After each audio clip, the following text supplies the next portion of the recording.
Ei, pessoal! Tudo bem com vocês? Quem está por aí? Bom dia! Bom dia, Juraci! Bom dia, Nayara! Bom dia, Bruna! Bom dia, Roberta! Tudo bem com vocês, gente?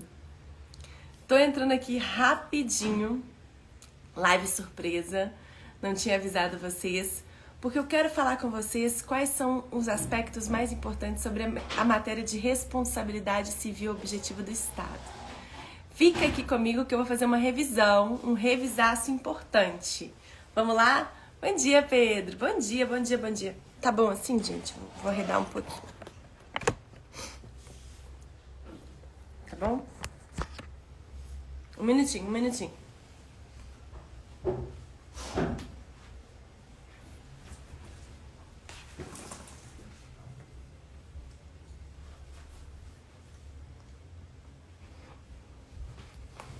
Pronto.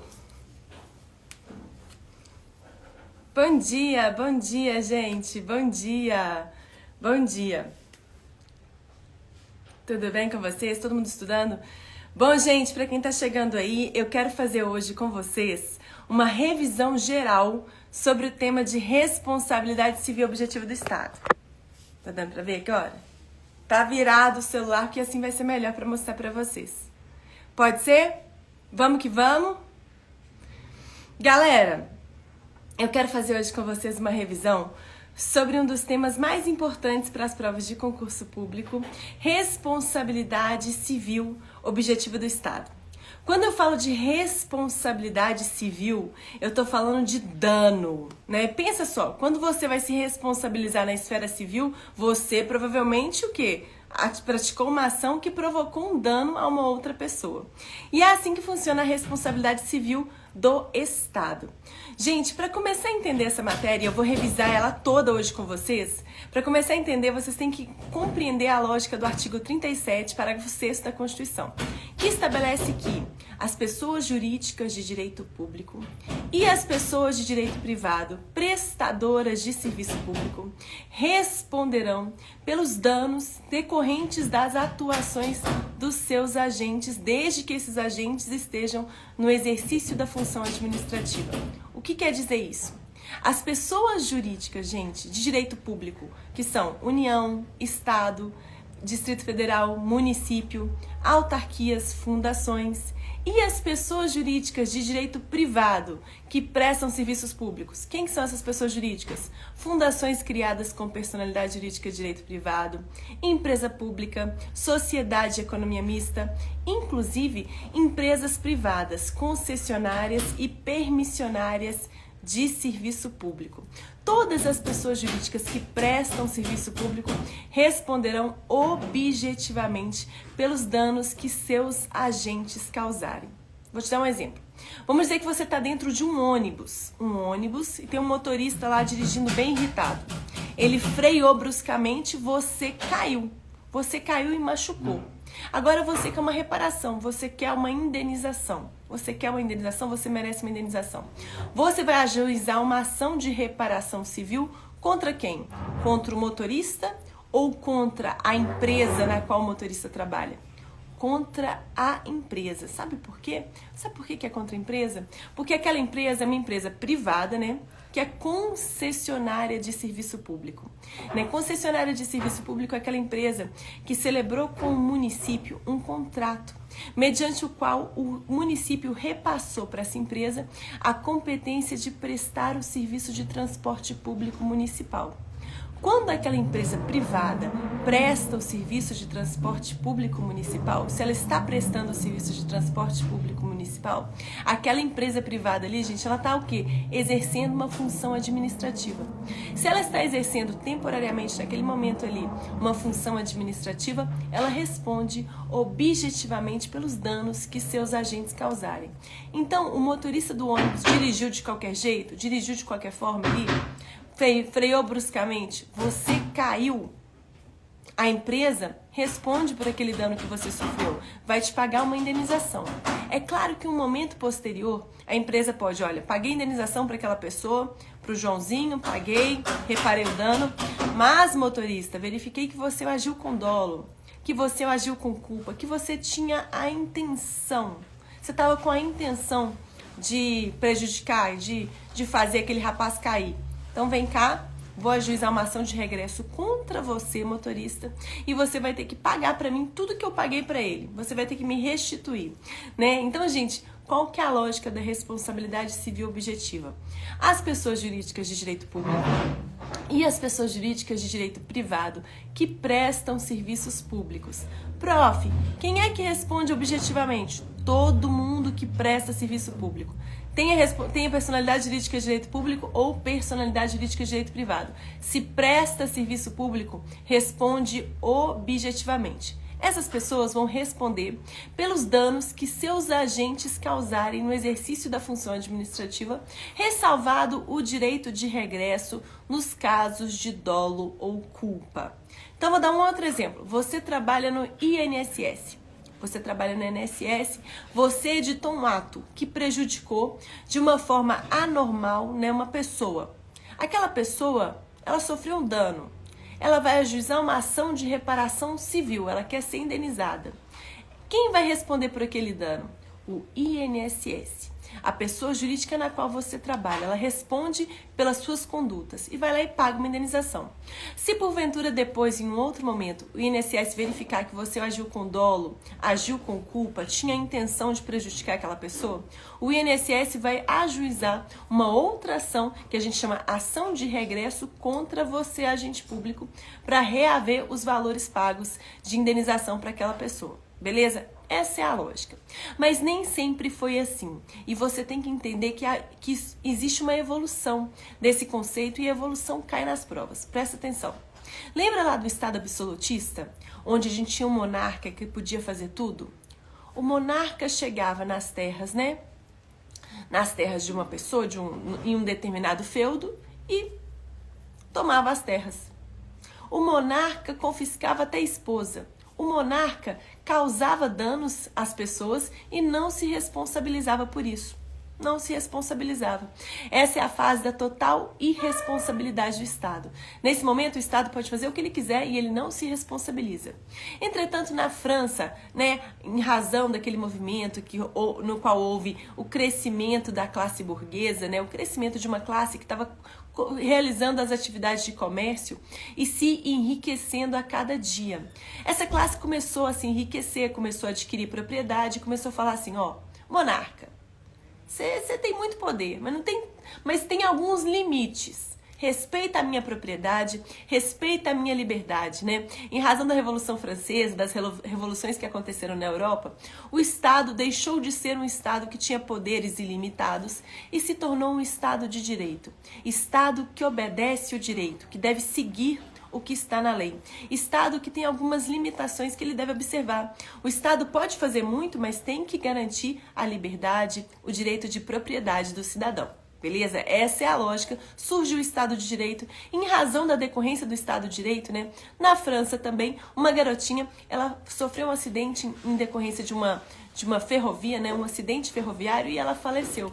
Nessa situação, em razão da comoção da sociedade em torno daquele acidente, foi o primeiro caso de responsabilidade do Estado. A garotinha faleceu num acidente ferroviário e a população, né, se comoveu bastante e pleiteou do Estado uma indenização, uma reparação para a família. Esse foi o caso Blanco, a primeira situação que o Estado se responsabilizou por um dano decorrente, né, de alguma atuação de um agente público, no caso a ferrovia estadual. Beleza? Ok, prof. Primeiro caso. Mas, gente, nessa evolução, nesse processo evolutivo, surge, então, a primeira situação aí, o primeiro caso que o Estado respondeu, que é o caso Blanco, e logo em seguida surgem outros casos. O Estado vai se responsabilizar objetivamente em algumas situações, desde que haja previsão legal. Então, se houver previsão legal que o Estado indeniza o particular nessa ou naquela situação, se porventura o particular sofrer um dano, nessas situações, somente nas situações previstas na lei, o Estado responde. Beleza. Além disso, gente, em decorrência desse processo evolutivo, surge uma outra teoria. Peraí, o Estado vai se responsabilizar subjetivamente. Subjetivamente da seguinte forma. Para que o particular receba uma indenização, ele tem que demonstrar que ele sofreu um dano em decorrência da atuação de um agente público e que há um nexo de causalidade. A atuação do agente público foi responsável por aquele dano sofrido e o agente público agiu com dolo, agiu com culpa. Então, nessa fase, aquela pessoa, a vítima que sofreu o dano, tinha que demonstrar tudo isso. Sofreu um dano em decorrência da conduta do agente público, existe um nexo de causalidade, a conduta do agente foi responsável pelo dano sofrido. Além disso, o agente público agiu com dolo ou agiu com culpa. Tinha que demonstrar muita coisa nessa fase para receber uma indenização. Beleza. No decurso desse processo evolutivo surge uma outra teoria, que é a teoria da falta do serviço, falta do service, também surgiu na França, e essa teoria entende o seguinte, gente. Existem situações que eu não tenho atuação do agente público, né? Não tenho, mas eu sofro um dano em razão de uma omissão do Estado. Lembra que eu falei com vocês do Estado de Direito? Ao longo dos anos, né, gente, o Estado, ele não se tornou somente um ente público que garante a minha liberdade, a minha propriedade. Não. Ao longo da evolução da sociedade, né, em razão das revoluções trabalhistas, porque essa classe burguesa começou a ficar muito rica e explorar uma classe operária, houveram várias situações que aquela classe operária estava passando fome, estava sem educação, estava sem direitos básicos. Houve a crise de Nova York. Tudo isso, gente, aconteceu e houve uma pressão social para o Estado fazer mais do que apenas garantir a minha liberdade, a minha propriedade. Estado, você tem que fazer mais do que apenas garantir a minha propriedade. Você tem que prestar serviços para mim. Você tem que prestar educação, saúde, prestar serviços. A atuação do Estado agora tem que ser uma atuação mais ativa. Inicia-se a ideia, a concepção de Estado de bem-estar social. Você tem que garantir o meu bem-estar social, Estado. Beleza? Mais ou menos, então, nesse processo evolutivo, surge essa teoria da responsabilidade em decorrência da falta do serviço.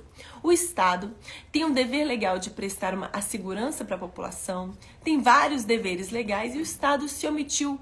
O Estado nada fez, o Estado não tomou nenhuma medida. Nessas situações, né, em que a ausência, a omissão do Estado enseja um dano ao particular, a gente chama de uma situação em que a responsabilidade do Estado, em razão dessa omissão, a gente chama de responsabilidade subjetiva do Estado por razões de culpa da má prestação do serviço. Nessa situação, eu não analiso se o agente público deixou de fazer porque ele tinha intenção de prejudicar ou porque ele agiu de uma forma imprudente. Eu não estou falando da subjetividade do agente, subjetividade da culpa do serviço. O serviço não foi prestado ou foi prestado de uma forma deficitária. Por exemplo, vamos dizer que eu estou aqui na minha casa, cheguei aqui e a minha casa está sendo furtada. Vários ladrões pegando tudo. Saio correndo, entro no banheiro, ligo para a polícia. E aí o policial fala o seguinte: estamos no meio de uma pandemia, tá complicado, vários policiais em casa, então não vai dar para sua casa não te ajudar. Os ladrões ficaram aqui 3 horas, pegaram tudo. A polícia não chegou. Nesse caso, eu sofri um dano. Por razões de quê? Por razões dos ladrões que vieram aqui? Prof, a polícia não tem nada a ver com isso. Tem sim. O Estado tem o dever legal de garantir a minha segurança. Eu liguei, eles nada fizeram. Se não fizeram nada, eu acabei o quê? Ficando desamparada. Nessa situação, cabe ajuizar uma ação de reparação civil contra o Estado? Sim. Nessa situação, cabe. Por quê? O Estado tem o dever legal de garantir a minha segurança. Ele tem esse dever de prestar esse serviço, essa segurança. Nada fez. E em razão da omissão do Estado, eu sofri um dano. Então, nessa situação, cabe sim uma indenização, uma reparação civil. Eu vou explicar para vocês que no Brasil hoje aplicam-se 4 teorias da responsabilidade e essa é uma delas. Fica até o final do vídeo porque eu vou te contar essas 4 teorias de uma forma bem rapidinha para você não esquecer na sua prova. Vou te dar vários macetes para você nunca mais esquecer. Beleza? E aí, após a criação, o desenvolvimento dessa teoria da responsabilidade em razão da culpa pela má prestação do serviço, que é aplicada até hoje, surge a teoria que a gente adota hoje, que é da responsabilidade civil objetiva do Estado. Como assim objetiva? Você que sofreu um dano em razão da conduta de um ente estatal, você não precisa demonstrar que o agente público que praticou aquela conduta, que ele agiu com dolo ou agiu com culpa. Esses aspectos subjetivos, toda vez que você escutar a palavra subjetivo, lembra de sujeito, intenção do sujeito.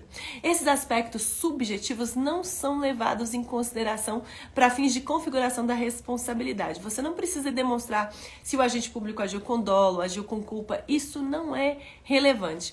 Para você ser indenizado, você tem que demonstrar que sofreu um dano em razão da conduta do agente público e que existe um nexo de causalidade. A conduta do agente público é responsável por aquele dano sofrido. Basicamente isso. Essa teoria da responsabilidade civil objetiva, ela também é chamada de teoria do risco administrativo. Gente, a atividade da administração, de administrar a máquina pública, é uma atividade de risco. É uma atividade de risco.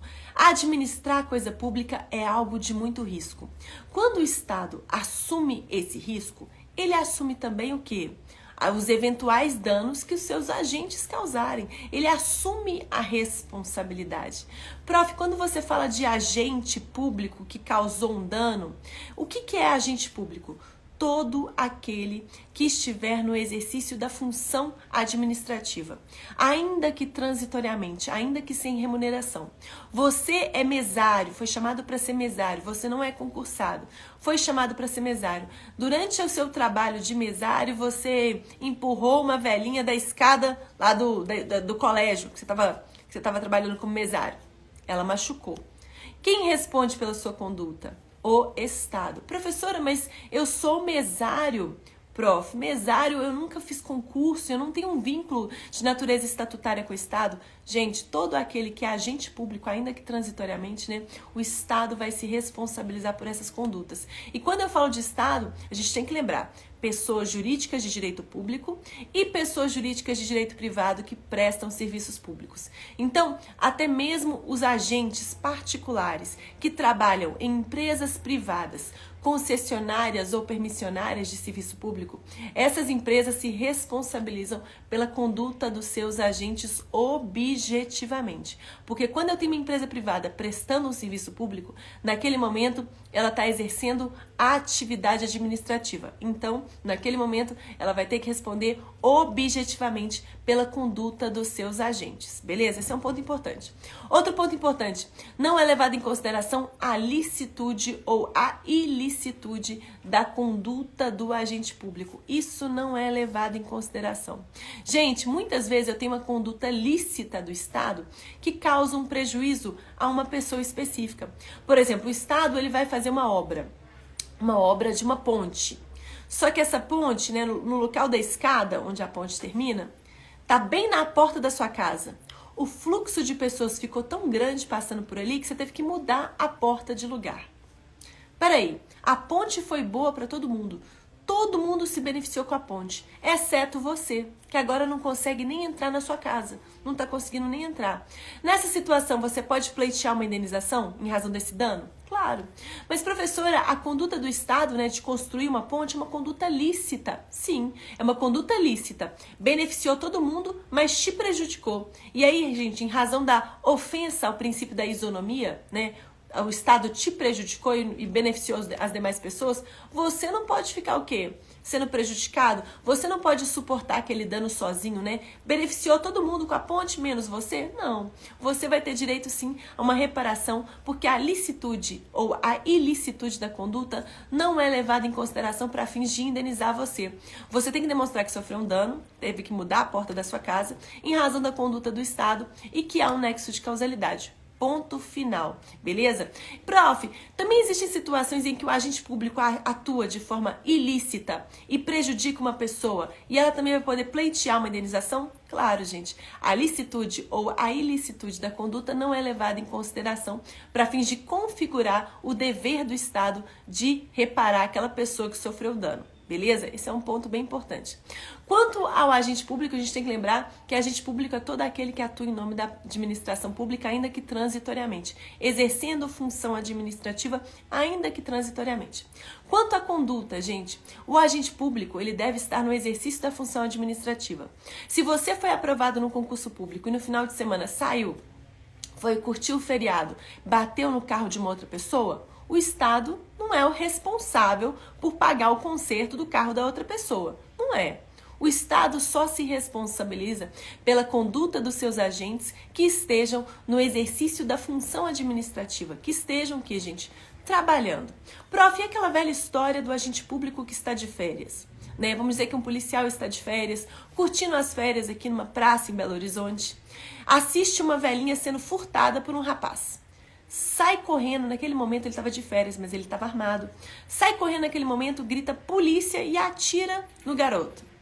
Ele não podia ter atirado com a intenção de matar. O garoto está lá, machucado, baleado, foi baleado o garoto. Quem responde pela conduta do policial? O policial, né, que estava de férias, ou o Estado? Gente, a partir do momento que o policial gritou polícia, ele fez uso da qualidade de agente público. Se ele se investiu da qualidade de agente público, ele atuou em nome do Estado. Lembra daquela teoria da imputação volitiva? A vontade do agente é imputada à pessoa jurídica na qual ele está inserido, correto? Lembra sempre dessa teoria da imputação volitiva, que ela é bem importante. Então, quando o policial gritou polícia e atirou, ele usou da qualidade de agente público. Se ele usou dessa qualidade, o Estado se responsabiliza pelas condutas desse policial. Além disso, vamos dizer que esse mesmo policial chegou em casa à noite, pegou a sua esposa com outro, estava com outro. Ele também ficou furioso, ele é uma pessoa meio furiosa. Atirou na esposa. Atirou na esposa. Mas e aí, quando ele atirou na esposa, prof, a esposa sofreu um dano, né? Ela não morreu, não. Quem vai indenizar a esposa? O Estado ou ela vai ajuizar uma ação contra o policial? Gente, nesse caso, o policial atirou na esposa no âmbito da sua vida doméstica, né? Ele não usou da qualidade de agente público, de qualidade de policial para atirar na esposa. Nesse caso, o Estado não tem nada a ver com essa história. Então, você tem que lembrar sempre para as questões de prova que podem te confundir. Se a conduta do agente público estiver atrelada, vinculada à função administrativa que ele exerce, se em algum momento ele se investiu daquela qualidade de agente público, o Estado vai responder pelas suas condutas, beleza? Se não houve essa situação, se foi uma outra situação, o Estado não tem nada a ver com isso. Além disso, gente, nexo de causalidade, isso é um ponto importante. Existem situações em que há um rompimento do nexo causal. O que é nexo causal? A conduta do agente público tem que ser responsável pelo dano sofrido pela vítima. Deve haver um nexo causal. Mas vamos dizer que a vítima sofreu um dano em razão de um fato superveniente, de uma força maior, que o Estado não tinha controle. Nesse caso, o Estado não se responsabiliza. Ocorre um rompimento do nexo causal. Vamos dizer que a vítima sofreu aquele dano em razão da culpa da própria vítima. Nesse caso, gente, o Estado também não responde a um rompimento do nexo causal. O Estado também não responde. Agora, e naquela situação em que eu tenho uma vítima sofrendo um dano, mas o dano foi assim, sabe? Parte causado pela própria vítima, parte foi culpa do agente público. Como que fica essa questão? Gente, no bojo da ação de reparação civil ajuizada pela vítima contra o Estado, o juiz vai fazer uma ponderação. Peraí, analisando aqui, vítima, você também teve culpa no pedaço. O agente público também. Então o juiz vai analisar aquela situação para definir o quanto indenizatório, qual que é a quantidade de indenização que o Estado deve pagar. Beleza? Além disso, gente, o dano tem que ser um dano anormal e específico. Se você, por exemplo, aí costumava ir da sua casa até o trabalho em 10 minutos, depois o Estado decidiu colocar vários sinais de trânsito, 10 sinais de trânsito. Você começou a demorar 40, 50 minutos. Você sofreu um dano, não é? Sofreu um dano. Em razão da conduta do Estado. Existe um nexo de causalidade. Será que você pode? Será que você pode pleitear uma indenização? O dano, gente, deve ser um dano anormal e específico. Como assim? Se você vive em sociedade, né, existem inconvenientes que você tem que suportar. Você quer viver com todo mundo? Você tem que respeitar o direito do outro. Você quer viver e trafegar por vias que várias pessoas trafegam? Respeite as leis de trânsito. Existem inconvenientes que decorrem do fato de que você vive em sociedade. Se você não quer passar por nenhum tipo de inconveniente, vá morar na montanha. Mas esses inconvenientes você tem que suportar. O dano que seja indenização é um dano anormal específico. Vou te dar um exemplo para você não esquecer. Caiu na prova aqui de promotor de justiça de Minas Gerais. Havia uma ferrovia que era utilizada de duas formas: para transporte de passageiros e para escoamento de produção de uma empresa que tinha ali, que estava bem nas margens da rodovia. Essa empresa utilizava a ferrovia para escoar sua produção. O Estado decidiu desativar a ferrovia. Causou um dano para a empresa, porque a empresa passou a ter que utilizar o transporte rodoviário, que é infinitas vezes mais caro. E causou um dano para a população que gostava de andar ali, gostava de utilizar aquele transporte ferroviário e teve que passar a utilizar o ônibus. A empresa ajuizou uma ação de reparação civil e a associação de moradores também. Um ato, desativação da ferrovia, dois efeitos jurídicos distintos. Sabe por quê? Para a empresa, cabe indenização, porque a empresa sofreu um dano tão grande, o transporte rodoviário é tão mais caro, que ela se viu obrigada a fechar as portas. Ela sofreu um dano anormal e específico. Cabe indenização para a empresa. Para a associação de moradores, não cabe indenização, porque os moradores têm outras alternativas de transporte e se eles gostavam de utilizar a ferrovia, é um gosto, é uma conveniência que eles tinham. Ou seja, eu tenho um ato só que gerou dois efeitos jurídicos distintos. Teoria, gente, do duplo efeito do ato administrativo. Você tem que saber disso. O ato que enseja, o dano que enseja uma reparação civil objetiva é um dano anormal e específico. Beleza? Um dano anormal específico. Prof, vamos falar agora sobre as 4 teorias que são aplicadas hoje no ordenamento jurídico brasileiro para eu entender. Gente, a primeira teoria que é aplicada nos dias atuais, no ordenamento jurídico, é a teoria do risco administrativo, que eu falei muito, que é essa teoria da responsabilidade civil objetiva. Mas existem outras teorias que se aplicam no Brasil. A teoria do risco integral se aplica também no Brasil em algumas situações. Segundo a teoria do risco integral, em algumas situações, o Estado é um garantidor universal. O que é isso, garantidor universal? O Estado indeniza a vítima que sofreu um dano, independentemente de ter tido conduta do agente público. Por exemplo, nas situações em que há um dano que decorre de atividade nuclear, quando eu estiver falando de um dano ambiental em algumas situações, quando eu estiver falando de um dano decorrente de um atentado terrorista em uma aeronave que está sobrevoando o espaço aéreo brasileiro. São situações que, ainda que não tenha nenhuma conduta do agente público, lá dentro dessa aeronave aconteceu um ataque terrorista, não teve a conduta de nenhum agente público.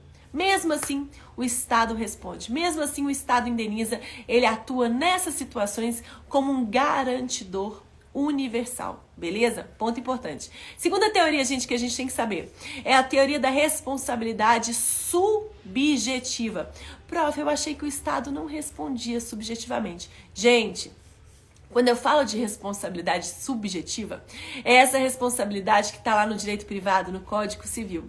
Essa responsabilidade, gente, ocorre quando um particular provoca um dano, causa um dano em relação a outro particular. Uma situação entre dois particulares. Então, quando eu falo de responsabilidade civil subjetiva, eu tenho que lembrar que subjetiva, igual está no Código Civil, somente as empresas públicas que prestam, empresas públicas e sociedade de economia mista que exploram a atividade econômica. Empresa pública e sociedade de economia mista que explora a atividade econômica respondem subjetivamente em conformidade com o direito privado, em decorrência de qualquer tipo de dano, responsabilidade subjetiva, empresas estatais que exploram atividade econômica, tá bom? Somente elas. As demais entidades da administração pública indireta respondem objetivamente pelos danos que seus agentes causarem, beleza? Já falei isso muito.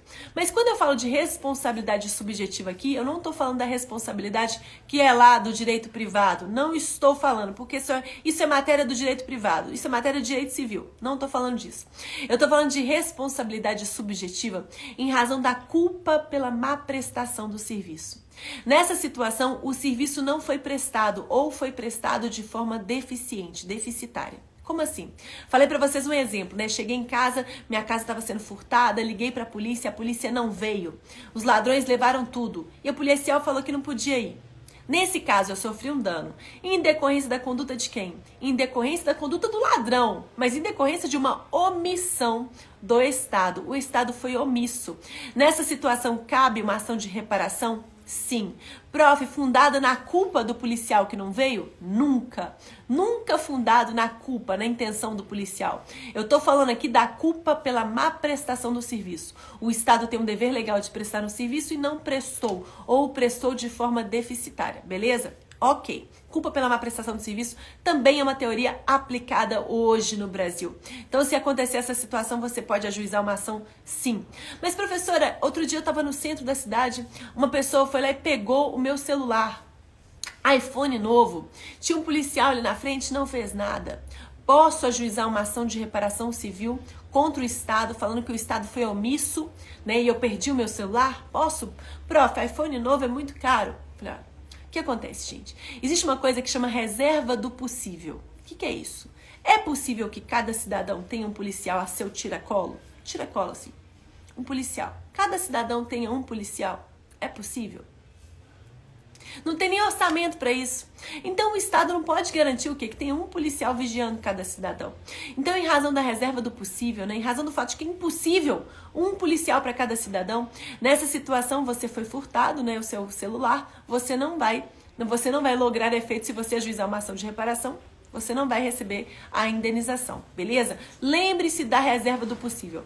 O Estado tem deveres legais e se ele for omisso e essa omissão causar um dano a você, você pode pleitear uma reparação civil, desde que respeitada a reserva do possível. Tipo assim, o Estado tinha um dever legal, era possível fazer alguma coisa e não fez, tá bom?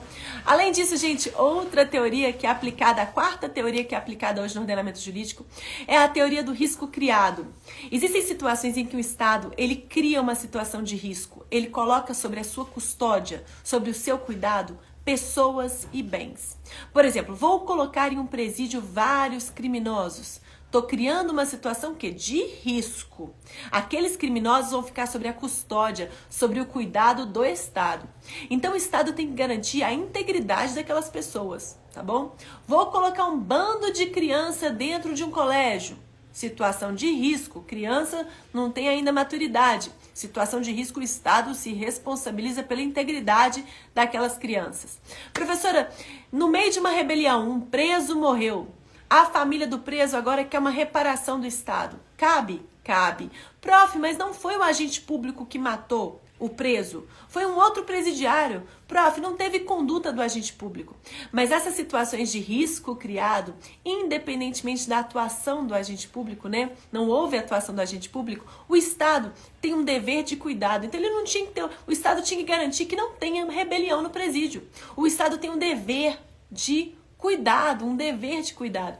Então, naquela situação, ainda que não houve, né, nenhum tipo de conduta do agente público, o Estado responde, paga uma indenização para a família do preso e a responsabilidade é objetiva, ou seja, a família do preso vai demonstrar que perdeu aquele ente querido em decorrência da situação de risco, né, da rebelião, existe uma situação de risco, né, e que há um nexo de causalidade. Cabe indenização sim para a família.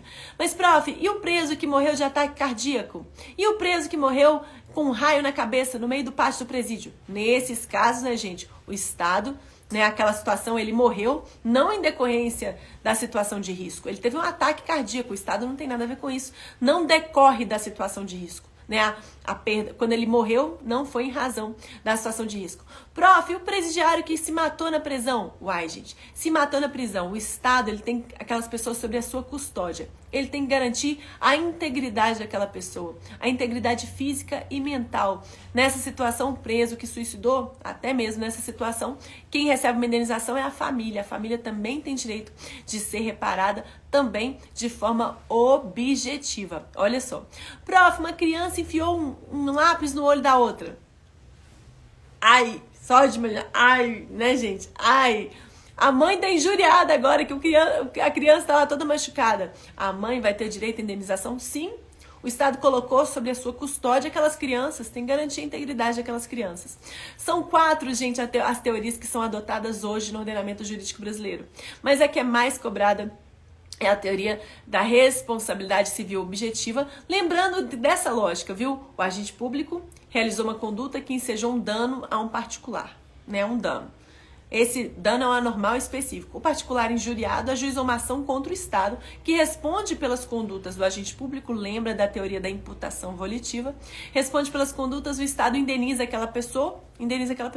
Se porventura o Estado verificar que o agente público agiu com dolo, com a intenção de prejudicar aquela pessoa, agiu com culpa, não estava trabalhando direito, se o Estado verificou aquela situação, depois de indenizar a vítima, o Estado ajuiza uma outra ação de regresso contra o agente público para o quê? Para que o agente público restitua os cofres públicos daquele dinheiro que o Estado teve que pagar para aquela vítima. Tá bom? Pessoal, essa foi uma super revisão com os pontos mais importantes da matéria. O que é mais importante está aqui. Eu falei tudo, ficou tudo aí, tá tudo que é cobrado tá nessa super aula aqui que durou, gente, o quê? Meia hora? Foi bala, né, gente? Foi bala. Galera, é isso. Gostaram da aula? Que maravilha estar com vocês. Eu adoro. Gente, a lista de transmissão voltou, viu? A lista de transmissão voltou. Como assim a lista de transmissão? Gente, eu tô mandando todo dia um áudio com uma explicação. Com uma explicação pra vocês no WhatsApp. Então é gratuito, eu mando todo dia um áudiozinho. Cada áudio, gente, explica uma página do meu material. Então, é fantástico. Por exemplo, isso aqui, função de confiança. Essa página aqui, ela responde a 782 questões. Aí ela tá aqui, a parte em vermelho responde a 300 questões, as partes em verde, cada uma a 100 questões. Aqui, o pessoal aproxima aqui do QR Code áudio-aula no celular, escuta a áudio-aula dessa página. Cada página é explicada em áudio, se ele quiser. E aí, as 800 questões estão aqui. É só aproximar o celular desse QR Code 800. Gente, olha como é que Deus é perfeito. Olha como é que Deus é perfeito. Eu tava esperando uma pessoa. Falei assim, nossa, essa pessoa vai atrapalhar a minha live. Mas ela chegou agora. Gente, foi linda essa live. Foi linda. Eu tenho que atender. Foi linda e maravilhosa. Eu vou deixar gravado. Tchau, tchau. Da professora Gabriela Xavier. Foi uma experiência incrível, sabe? As explicações. Ela coloca páginas dos manuais para que possamos estudar, né? Várias questões, muitas questões que ela envia para a gente poder resolver. E foi muito bom, muito bom. Meu rendimento aumentou com essa experiência. Eu ativava o WhatsApp Web e pegava as questões, fazia, no caso, uma mini apostila, sabe? Foi muito bom, muito bom, muito bom.